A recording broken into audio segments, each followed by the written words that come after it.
बिस्मिल्लाहिर्रहमानिर्रहीम। अस्सलाम वालेकुम। A1 टीवी के साथ मैं हूँ राशिदा मुनीर। नजर डालते हैं हेडलाइंस पर। खैबर पख्तूनख्वा असेंबली तहलील होगी या नहीं? पीटीआई की सूबाई पार्लिमानी पार्टी का इजलास आज होगा। चेयरमैन तहरीक इंसाफ इमरान खान आज पेशावर जाएंगे। पार्लिमानी पार्टी इजलास की सदारत और आइंदा के लाया अमल पर मुशावरत करेंगे। इमरान खान ने हुकूमत को मशरूत मुज़ाकरात की पेशकश भी कर दी। मईशत तबाह और सूबों में माली बहरान पैदा हो चुका। हुकूमत हमारे साथ बैठे और इंतखाबात की तारीख तय करे, वरना असेंबलियां तोड़ देंगे। पंजाब और केपी असेंबली तोड़ने से विफाकी हुकूमत को कोई फर्क नहीं पड़ेगा। विफाकी वजीर दाखिला राना सनाउल्लाह कहते हैं, तहरीके अदम एतमाद लाने का अभी कोई फैसला नहीं हुआ। वजीर आजम इत्तेहादी जमातों से मुशावरत से लाया अमल तय करेंगे। मर जाऊंगा साथ नहीं बैठूंगा कहने वाला आज साथ बैठने को तैयार है।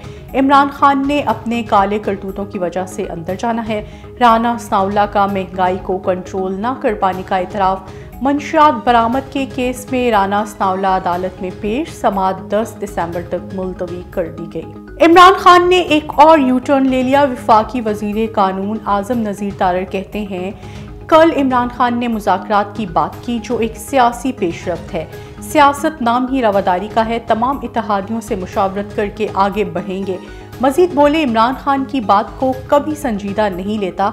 वो असेंबलियां नहीं तोड़ेंगे। असेंबली तोड़ना कोई मसला नहीं, तबाहाल मईशत बचाना असल मकसद है। साबिक वजीर दाखिला शेख रशीद का कहना है कि इलेक्शन 2 महीने पहले हों या बाद में पीजीएम की सियासत दफन हो चुकी। मजीद बोले, इमरान खान को अंदाजा है मुल्क मजीद सियासी इस्तेहकाम का मुतमहिल नहीं हो सकता। अगर बातचीत करनी है तो शर्त के साथ ना आए। वजीर आला सिंध मुराद अली शाह का कहना है कि इमरान खान ने काफी कुछ सीख लिया होगा, अब संजीदगी आनी चाहिए। इमरान खान कारकर्दगी की बजाय साजिश में लगा रहता है। पंजाब और केपी की असेंबलियां तोड़ने से फर्क नहीं पड़ता।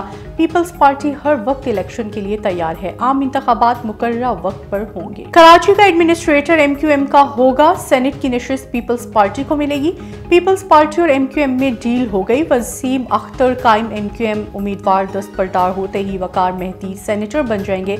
सूबाई वजीर नासिर शाह ने कहा कि 1-2 रोज में MQM का एडमिनिस्ट्रेटर लगा दिया जाएगा। रावलपिंडी टेस्ट के तीसरे दिन का खेल। पाकिस्तान में खाने के वक्फे तक 3 विकेट्स के नुकसान पर 298 रन बना लिए। ओपनर अब्दुल्ला शफीक और इमामुल हक की सेंचुरी और पहली विकेट 225 रन पर गिरी। अब्दुल्ला 114 रन और इमामुल हक 121 रन बनाकर आउट हुए। इंग्लैंड की बर्तरी खत्म करने के लिए ग्रीन कैप्स को मजीद 350 से ज्यादा रन दरकार हैं। इंग्लैंड ने पहली इनिंग्स में 657 रन बनाए थे। A1 टीवी से फिलवक्त इतना ही। मजीद बाखबर रहने के लिए देखते रहिए A1 टीवी। A1 टीवी, सब पे नजर, अंदर की खबर।